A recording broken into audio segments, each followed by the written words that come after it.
Hello, ND Sunrise. I am Cesar Sanchez, and here I am today with two very, very great guests. I have Allan Njomo, who is the president-elect of the student body, and I have Matthew Bisner, who is the vice president-elect of the student body.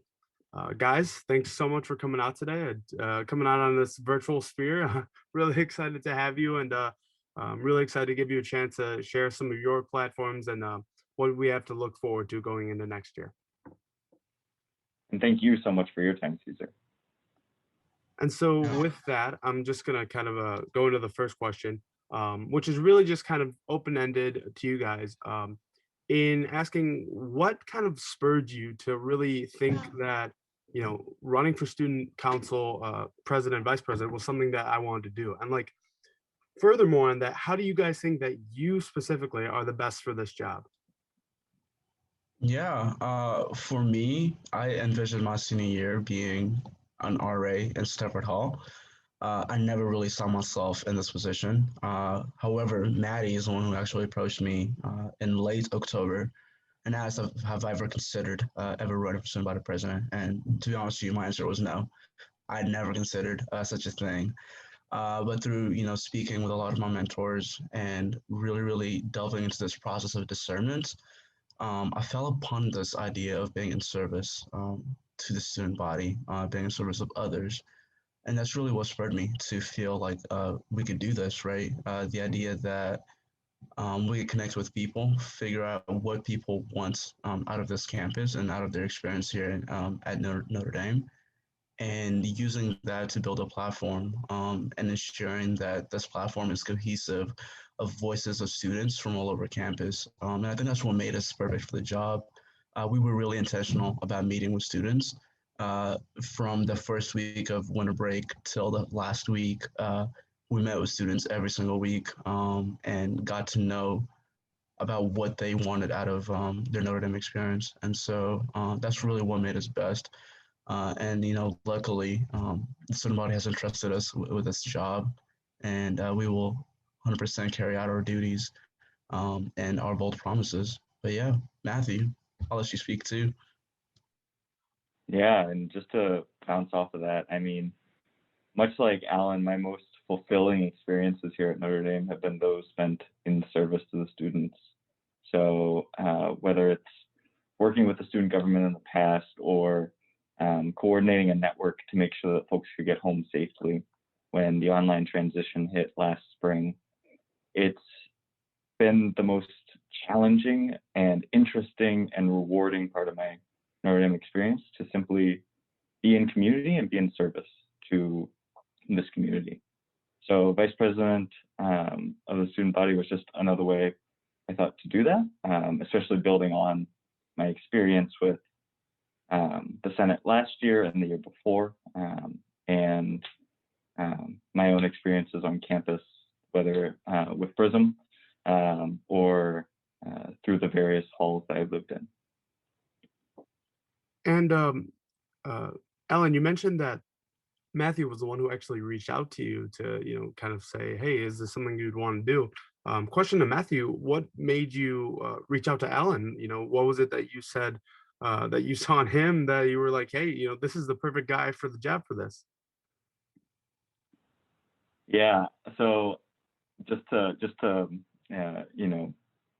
gas up Allan, I guess, for a second. During our sophomore year, he served as Stanford Hall senator, and so that's where I got to see him in action in the Senate as a very thoughtful, intentional, and focused leader for his dorm community, and he continued that service, becoming Stanford Hall president. So that legacy and dedication to service is what drew me to Allan. Plus, Allan and I had met as prospective students way back in April of 2018 on the Riley Spring visit. So we go back a ways, and the more I learn about Allan, the more I'm just in awe of him, and I really, really looked up to him throughout our time together. So that's immediately what drew me to him. Allan, now I'll give you the chance to say the same pleasantries about Matthew. What was it about Matthew that made you think like, hey, this is someone that I could I would love to run with as a running mate and have on my team. Uh, Matthew talks about this dedication that he has to the student body on just, being in service of it. Um, so I've seen Matthew in action also from being judicial counsel, being in the election committee, but even more so, whenever the pandemic hit and most people were concerned about getting home, I personally, I figured out how to get home and I got home. Matthew took the time to create a spreadsheet of resources for students to use.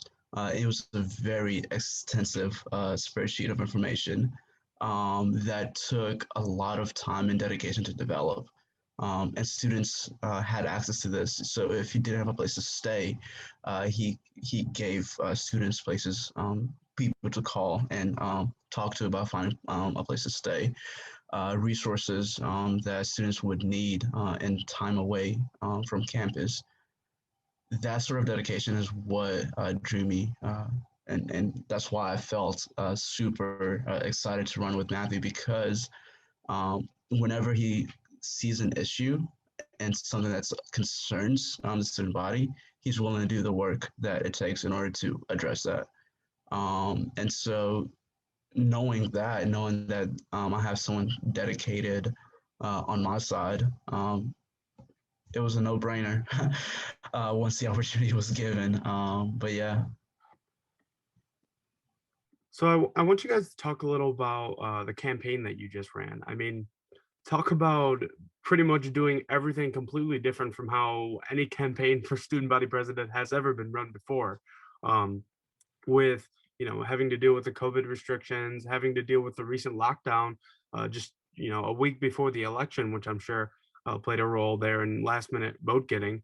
Um, so I just wanted touch on how you got your message out without the conventional means that are normally available to you, and kind of who helped along the way to get the Njomo Bisner ticket to the top for students. So like we had such an amazing team, and that's really what made this all possible. We knew that social media was going to be important, and that would be a means by which we could communicate with the student body. Here in Notre Dame, the biggest social media that's being used is Instagram, and so we used our Instagram platform as a way to reach students, and then also really focused on this idea of meeting students one on one and discussing.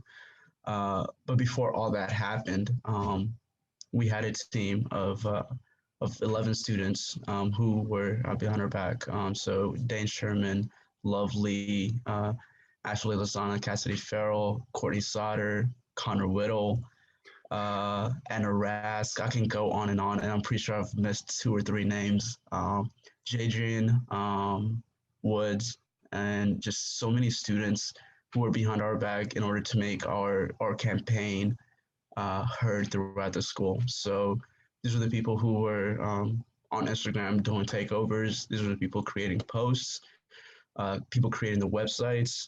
Anjali created the videos that we were putting out.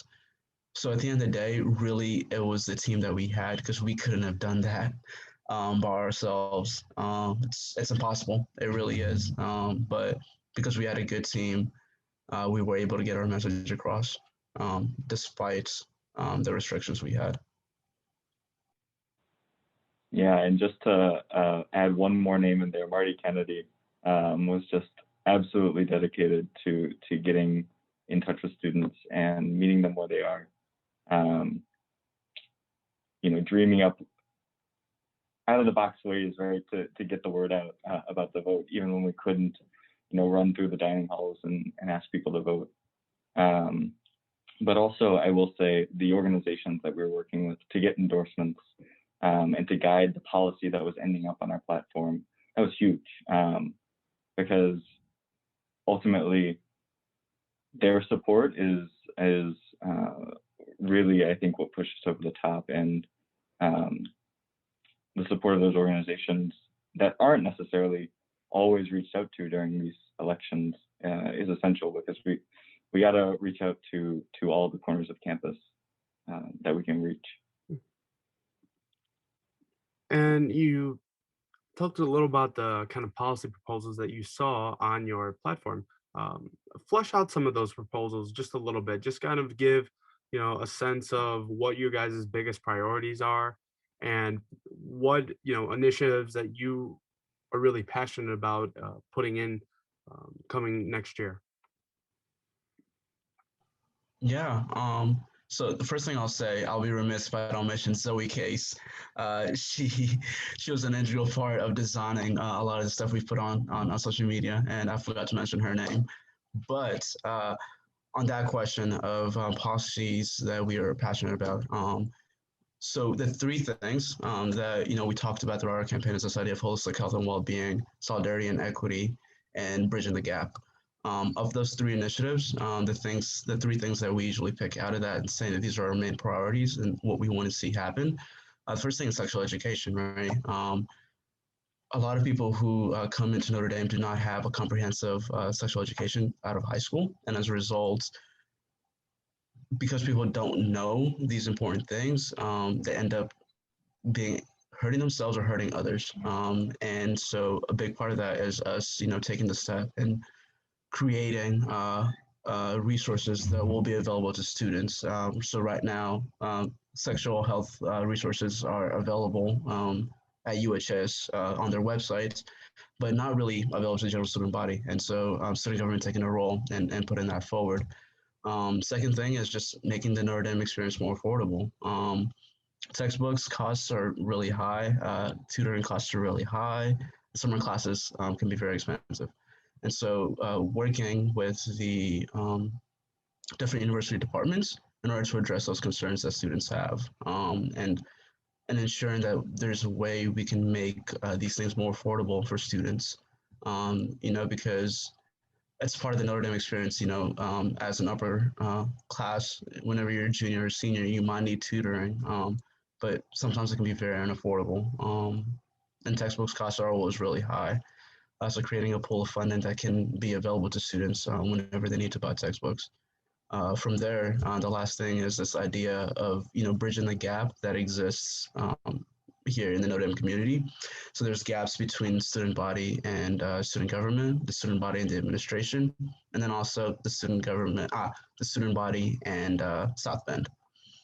And the biggest thing out of that we're looking forward to is these things called Students' Voice Summits, where we bring together the administration, different leaders within the administration, and student body.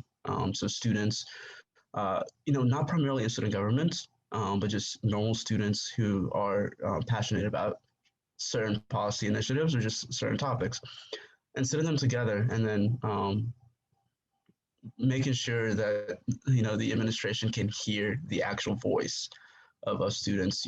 This idea of bringing people together and ensuring that tangible action is taken. A big thing that we've talked about just through our discussions is a lot of meetings are had with administration leaders, but not a lot of action is taken. And when action is taken, it's years after the discussions. There's something about ensuring that students can actually see tangible action being taken after discussion, especially in their stay here at Notre Dame. It really makes a difference. And so working with administration to address those concerns. But yeah, Matthew, I spoke for a long time. What would you have to add? Yeah, I'll just say, for my part as chairperson of the Student Senate, there's a few legislative goals right off the bat of passing a resolution to encourage the inclusion of Native Studies in the Moreau curriculum. I think I've been working with authors already on a potential resolution for that, hoping to see it at earliest by the end of this term, but if not, at the beginning of our term in the Senate, as well as continuing the reform work that I put through, that I started last term.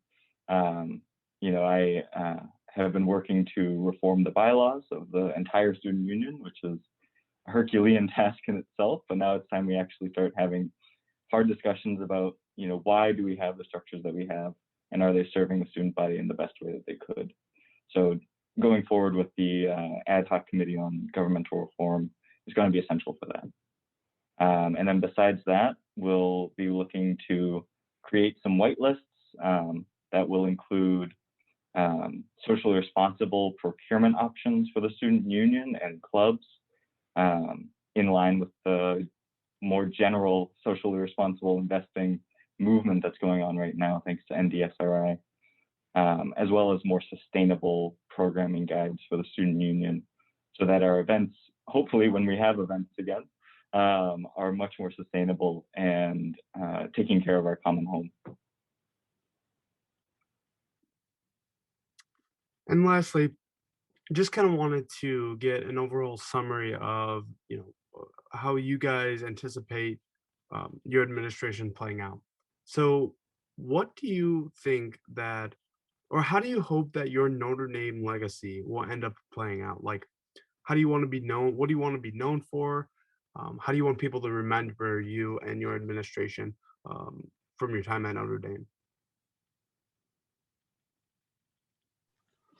Um, so you can put on, hundreds of events, you can put on hundreds of initiatives, but if students never feel like their voices matter, and like their voices are heard, that doesn't mean a thing. And so the legacy that, we want to build is this idea of, so we're Southern. I'm from Texas. Matthew's from Mississippi, and a big thing that a part of Southern culture is potlucks, and this idea of everyone comes to the table, they bring their own meal that they've prepared, right, and everyone gets to enjoy it together. Um, and that's kind of like the legacy we wanted. This legacy of people from all over this university come together with their ideas, their policy initiatives, and what they want out of this university, and we get to sit at the table together and make these things happen um, together, right? And this idea that not only are students' voices heard, and not only students are given a platform to voice their concerns with the university, but tangible action actually takes place, right? And so that they get to see um, their work and their initiatives and action beyond those discussions. And so that's a legacy that we want to leave beyond 2022 when we leave office. Yeah, and I'll absolutely second that. The name of the game is collaboration, and whether that's making sure the student government office is a space where cabinet members, senators, hall presidents, and an average student can come along and just sit down and talk and have a real conversation about the things that are important to them and what can be done to fix it. Or whether it's sitting down, making sure that we have good communication among the 8 branches of the student union, so that we can tackle these problems collaboratively among students, and then inviting administrators, inviting the South Bend community into that same relationship, so that we're building a much more collaborative, creative environment around the student government that hopefully will carry on long after Allan and I are gone. Allan, Matthew, thank you so much for your time today. I really appreciate it. It was great to be able to meet both of you and, just hear about what do you have to look forward to next year. And, congrats, obviously, on your big election win. I was really excited for you guys having, Matthew in my section. But I know you guys are going to do great things. And I really look forward to the changes that you can bring to Notre Dame's campus next year. And so with that, again, I want to reach out to say thank you to both Allan and Matthew. I've been Cesar Sanchez. This is an NDTV production. I'll see you next week.